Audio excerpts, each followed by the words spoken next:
Relax lang! Kalma lang! Ako lang to. Aray! Peste ka, kalbo ka! Pasikat ka na naman dyan!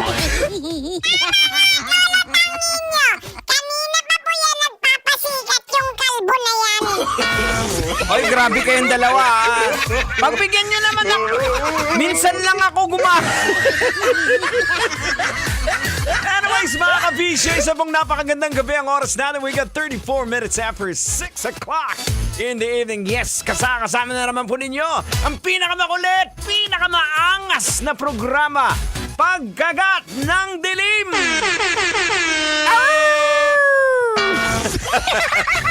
Ito po ang programang EDSA. Siyempre mga kabisyo, pinangungunahan po niya ng apakatalino sa lahat. Walang iba, kundi si Tang Henyo. Hindi, pero juicy pa rin ang nagarago mo. Siyempre mga kabisyo, kasama naman po the prodigy of Tang Henyo, yours truly, Diego Bandido.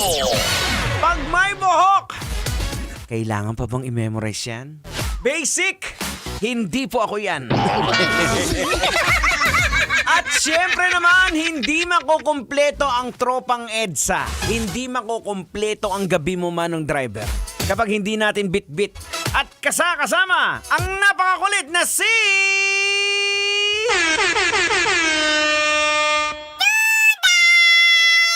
Everybody sing a song, Duday, Duday.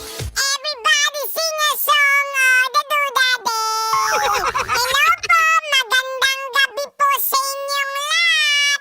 Ako po si Duday at sana naman po nasa mabuti po kayong kalagayan. I love you all po.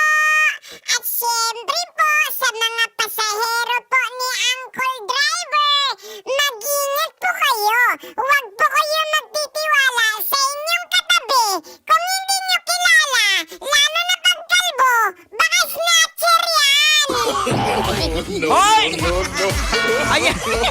Ayan ka na naman, Duday, ah! Bakit ba? Ano bang issue nyo sa mga kalbo? Porket kalbo, masamang tao ka agad? Pambihira naman, oh. Marami kayong mababait na mga kalbo. Si Megamind. O si Jason Statham. O, di ba? Pambihira naman, oh. Issue kayo sa kalbo, eh. Anyways, mga kabisyo, samahan niyo po kami hanggang